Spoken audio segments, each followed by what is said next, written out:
Hello friends, రేపు రాబోయే complete episode ఇప్పుడు వీడియోలో చూస్తారు. వీడియోలోకి వెళ్ళిపోతే చరణ్ అక్కడ ట్యూన్స్ అన్నీ బాగా చేశాడని వాళ్ళ సార్ మెచ్చుకుంటూ ఉంటాడు. చాలా బాగా చేశారు అని అంటూ చెప్తూ ఉంటే ఇక అప్పుడు చరణ్ చాలా హ్యాపీగా ఫీల్ అవుతూ ఉంటాడు.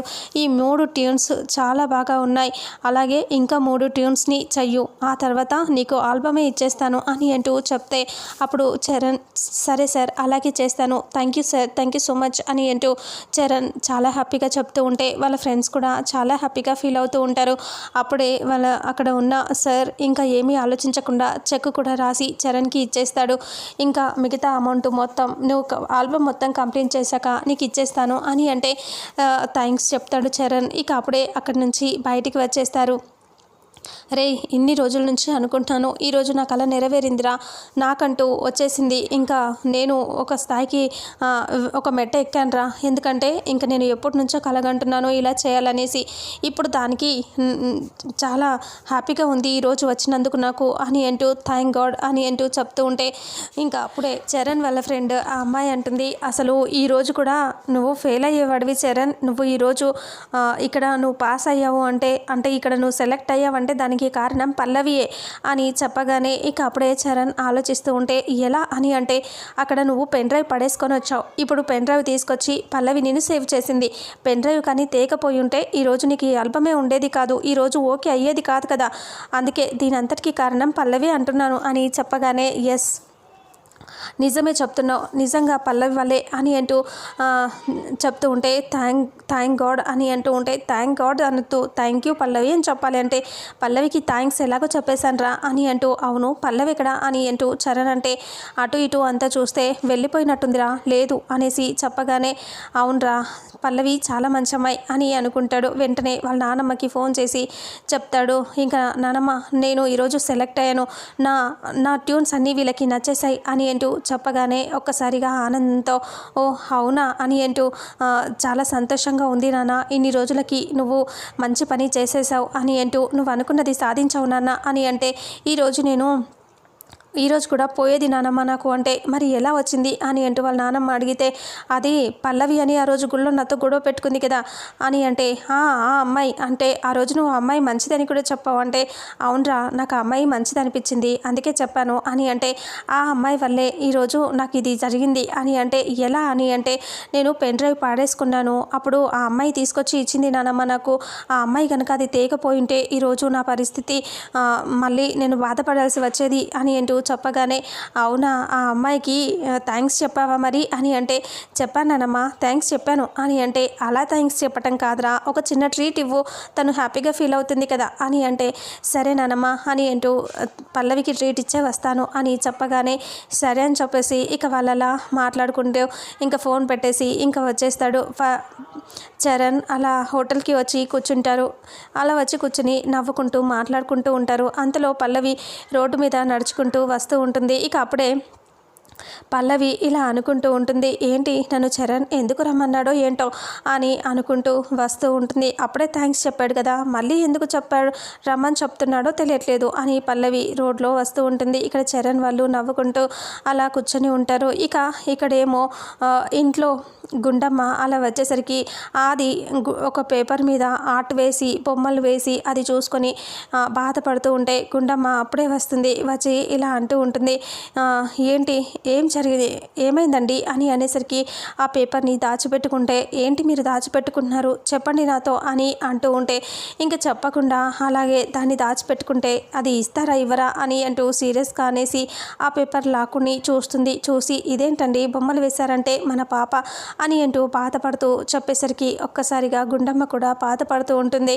ఇక అప్పుడు తను మన దగ్గర ఉండుంటే ఎంత సంతోషంగా ఉండేవాళ్ళమో కదా, చూసుకుంటూ కనీసం మన చేతులారా ఎత్తుకోలేదు, పెంచలేదు, చాలా బాధగా అనిపిస్తుంది నాకు, మన దగ్గర ఉంటే ఎంత బాగుండేదో అని అంటూ ఉంటే గుండమ్మ అంటుంది, నాకు ప్రతిసారి నేను బాధపడుతుంటే నన్ను ఓదారుస్తూ మీరు మాత్రం ఇలా బాధపడుతున్నారా అండి అని అంటూ మీ మనసులో ఇంత భారాన్ని మోస్తున్నారని నేను కూడా అనుకోలేదండి అని అంటూ చాలా బాధపడుతూ ఉంటుంది. ఇక అప్పుడే ఇలా అంటూ ఉంటుంది, నన్ను ఓదారుస్తూ మోస్తూ మీరు ఒక్కరే భారాన్ని మోస్తున్నారు, బాధపడుతున్నారు అని అంటూ, ఇంకా మీరు బాధపడొద్దండి, ఇంకా త్వరలోనే మన అమ్మాయి మన దగ్గరికి వచ్చేస్తుంది కదా అని అనుకుంటూ ఉంటే, అవునా వచ్చేస్తుంది, అవును ఆయన చెప్పినట్టుగా వచ్చేస్తే నాకన్నా సంతోషించే వాళ్ళు ఎవరు ఉండరు అని అంటూ ఇద్దరు మాట్లాడుకుంటూ ఉంటారు. ఇక అప్పుడు అవును మన అమ్మాయి ఎవరిలా ఉంటుంది, నాలాగే ఉంటుండొచ్చు అని గుండమ్మ అంటే, లేదు నాలాగా సన్నగా పొడుగ్గా ఉంటుంది, నీలాగా లావుగా ఉండదులే అంటే, ఏంటండి నన్ను లావుగా ఉంది అంటున్నారా, అయినా పర్వాలేదు బొద్దుగా నాలాగే ఉండొచ్చు నా కూతురు అని అంటే, లేదు నాలాగే ఉంటుంది చూడు సన్నగా హైట్గా అందంగా ఉంటుంది అని అంటే, నీలాగా గుండుగా డ్రమ్ములాగా ఉండదు అని అంటే, నన్ను అలా అంటారా మీరు అని అంటే, ఏదో జోక్ చేశానులే అని నవ్వుకుంటూ ఉంటారు. ఇక అమ్మాయి తండ్రి పోలిక అయి ఉంటే చాలా అదృష్టవంతురాలంట అని వాళ్ళ నాన్న అంటూ ఉంటాడు. ఇక అప్పుడే వాళ్ళు నవ్వుకుంటూ వాళ్ళ కూతురు గురించి సంతోషపడుతూ ఉంటారు. అప్పుడు పల్లవి రోడ్లో వస్తూ చరణ్ దగ్గరికి వస్తూ ఉంటుంది కదా. అక్షిత ఏమో ఇంటి దగ్గర వాళ్ళ అమ్మతో మాట్లాడుతూ ఉంటుంది. ఇంకా అవును ఇన్ని సంవత్సరాల తర్వాత ఆ పల్లవి ఇంకా అదే వాళ్ళ అమ్మాయి దొరికితే ఏం చేస్తారు, అసలు దొరుకుతుందా లేదా, చాలా కంగారుగా ఉంది అని అంటూ వైష్ణవి అక్షితతో అంటూ ఉంటుంది. అప్పుడు అక్షిత అంటుంది, ఇన్ని సంవత్సరాలు దూరం పెడితే మళ్ళీ దగ్గర అవటం ఏంటి మమ్మీ, ఆయన చెప్తే నిజమవుతుందా అని అంటే, ఆయన చెప్పారు అంటే నిజమవుతుందని అందరూ గట్టిగా నమ్ముతున్నారు కదా, అదే నిజం అవుతుందేమో, మరి ఆయనకి ఎలా తెలిసింది 20 సంవత్సరాల తర్వాత కలుస్తుంది అన్నాడు కదా అని మాట్లాడుకుంటూ ఉంటారు. అది రాకూడదు కలవకూడదు అని అనుకుంటూ ఉండగానే వాళ్ళ అత్తయ్య అక్కడికి వచ్చేసరికి చూసి ఒక్కసారిగా కంగారు పడుతూ చూస్తూ ఉంటారు. అప్పుడు వాళ్ళ అత్తయ్య ఏంటే ఏం మాట్లాడుతున్నారే మీరు అని అంటే, మేమేమన్నాం మేమేమీ అనలేదు అంటే, గుండమ్మ కూతురు వస్తుంది ఇక్కడికి, నా మనవరాలు వస్తుంది, మాతో సంతోషంగా ఉంటుంది, మీరు అనుకున్నట్టు ఏమీ జరగవు అని సీరియస్గా అంటుంది. అలా అనేసరికి ఇక అప్పుడే ఆలోచిస్తూ, మేమేమన్నామని మేము కూడా ఆయన చెప్పినట్టు అయితే బాగుంటుంది అనుకుంటున్నాం అంతే అనేసి అంటూ కవర్ చేస్తారు. ఆ తర్వాత అక్షిత అక్కడి నుంచి వచ్చేస్తుంది. ఇక చరణ్ వాళ్ళు మాట్లాడుకుంటూ ఉన్నప్పుడే అటుగా వెళ్తుంది. అక్షిత సడన్గా చూస్తుంది. చూసేసరికి ఇక చరణ్ వాళ్ళు నవ్వుకుంటూ కనిపిస్తారు. చరణ్ ఏంటి ఇక్కడున్నాడు అనుకొని దగ్గరికి వస్తుంది. హాయ్ చరణ్ అంటే, హాయ్ అక్షిత అని ఏంటో మాట్లాడుకుంటూ ఉంటారు. ఇక అప్పుడే అక్షిత చరణ్ వీళ్ళు రాక్షిత కూర్చో అని అంటే అక్షిత కూర్చుంటుంది. ఏంటి ఇక్కడ అంటే, ఈరోజు మాకు ట్రీట్ అని అంటే, ఎందుకు అని అంటూ అడుగుతుంది. అలా అడిగితే ఎందుకంటే చరణ్ ట్యూన్స్ అన్నీ ఓకే అయిపోయాయి కాబట్టి అని అంటే, అవునా కంగ్రాట్స్ చరణ్ అని అంటే థ్యాంక్ యూ చెప్తాడు. ఇక అప్పుడే దీనంతటికీ కారణం ఒకరున్నారు అని అంటే, అవునా ఎవరు అలా మరి మీరు ఇంకా వెయిట్ చేస్తున్నారేంటి అని అక్షిత అడిగితే, ఒకరికి ట్రీట్ ఇవ్వాలి దానికోసమే వెయిట్ చేస్తున్నాం, అసలు నా ఆల్బమ్ ఈరోజు ఓకే అవటానికి కారణం ఒకరున్నారు అని అంటే, ఎవరు వాళ్ళు అంటే, తను వస్తుంది చెప్తాను అని అంటూ ఉంటే, తను అంటున్నాడంటే ఆడపిల్ల అయి ఉండదులే ఇంకెవరో అని అనుకుంటూ ఉంటుంది అక్షిత.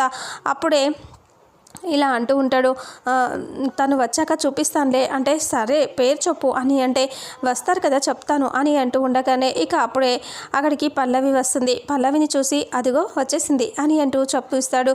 అక్షిత చూసి పల్లవిని చూసి చాలా కోపంగా ఒక్కసారిగా షాక్ అయిపోతుంది. ఇదా అనేసి అప్పుడే చరణ్ పక్కన అక్షిత కూర్చుంటుంది కదా. అప్పుడు పల్లవి రాగానే అందరూ లేచి నుంచుంటారు.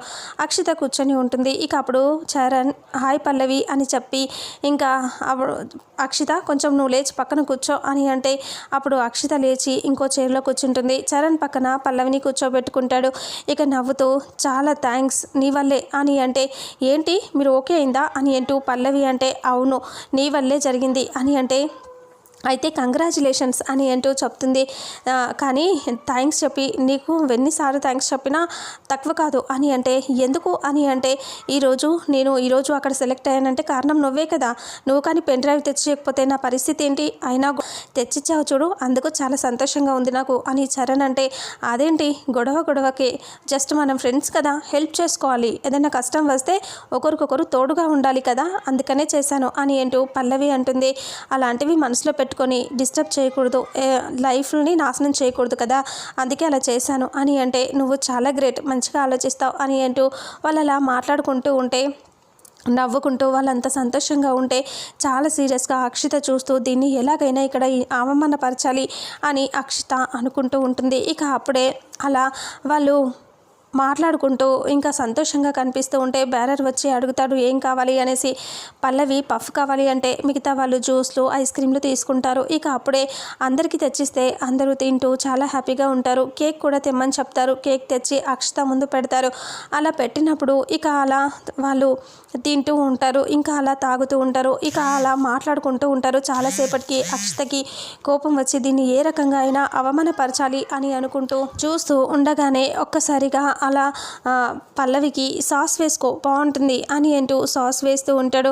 చెయ్యి మీద పడుతుంది. అయ్యో సారీ అని అంటూ చరణ్ అంటాడు. పల్లవి అంటుంది మీరు కావాలని చేయలేదు కదా, అనుకోకుండా పడిందిలే, నేను వాష్ చేసుకొచ్చుకుంటాను అనేసి అక్కడ ఎక్కడ ఉంది ఆ వాష్ చేసుకోవడానికి అంటే అక్కడ ఉంది మేడం వెళ్ళండి అని అంటూ చెప్పగానే పల్లవి ఇప్పుడే వస్తా అని లేచి ఇలా వెళ్తామని చూస్తూ అక్షిత నువ్వు కొంచెం లేవవా, పల్లవి వెళ్తుంది అని అంటూ చరణ్ అనేసరికి అప్పుడు అక్షిత పైకి లేచి నిలబడుతుంది. ఇక అప్పుడే పల్లవికి అక్షిత కాలు అడ్డు పెడుతుంది కింద పడాలనేసి. ఇక అప్పుడు పల్లవి గట్టిగా కాలు పెట్టి ఇంకా అక్షితకి అడ్డు పడేస్తుంది. ఇక అప్పుడు అక్షిత అమాంతం ముందు పడేసరికి కేక్లో అక్షిత మొహం పడుతుంది. ఒక్కసారిగా అందరూ చూసి షాక్ అయిపోతారు ఏం జరుగుతుంది అనేసి. అక్షిత ఫేస్ మొత్తం కేక్లో ఉంటుంది.